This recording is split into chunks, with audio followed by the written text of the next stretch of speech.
I don't remember where I read this quote or heard this quote, but I remember reflecting on it at the time, and I always found it a good observation, and I found it quite interesting.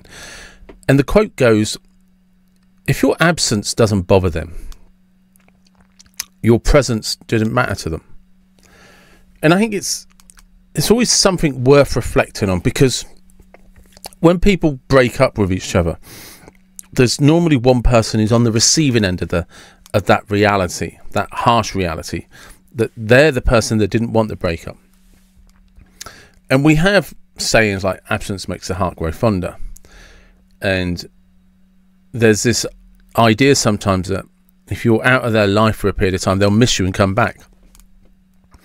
And sometimes that's true, you know, sometimes, and I don't want to give people false hope either, but sometimes the reality is somebody does miss you in your absence.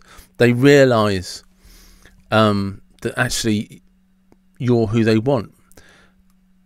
But in real world terms, not Disney films, not rom-coms, in real terms, more often than not, your absence isn't noticed. And that's actually more of a reflection that your presence didn't matter to them. At least not in the way that you wanted it to. And it's worth noting that the thing about being in love, the thing about being attracted to somebody, is how they make you feel about yourself. There's something fascinating about when you're around somebody that you're attracted to, especially if you feel that it's reciprocated. And it's how you feel about yourself when you're with them. Sometimes, especially in the early days of a relationship, self-loathing disappears out of the window. It's just like, I feel incredible, I feel great.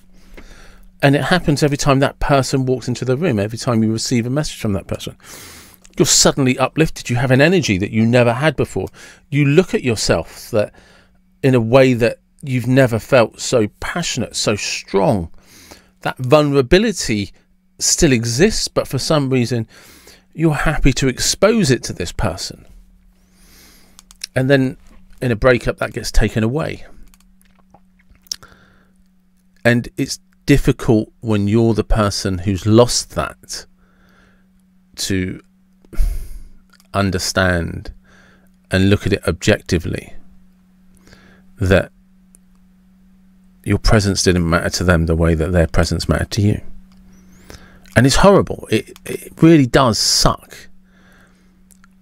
But that's the problem with breakups, and that's the problem with wishful thinking and believing in unicorns and stuff. It's not that it's not nice, it's not that you shouldn't have hope. It's just in the real world, the universe doesn't care about your feelings. And for what it's worth,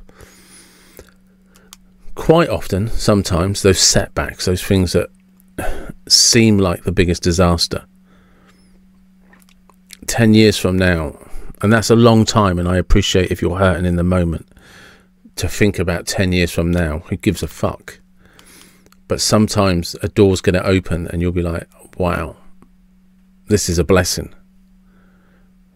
And it would never have happened if you hadn't had that curse. And as always, when I do this type of video, if you are suffering, if you are in pain right now, please give yourself time to heal. Be kind to yourself, and if you must beat yourself, do so with a feather. But don't quit, don't give up. You're not the person that you feel you are, and the world deserves a second chance with you.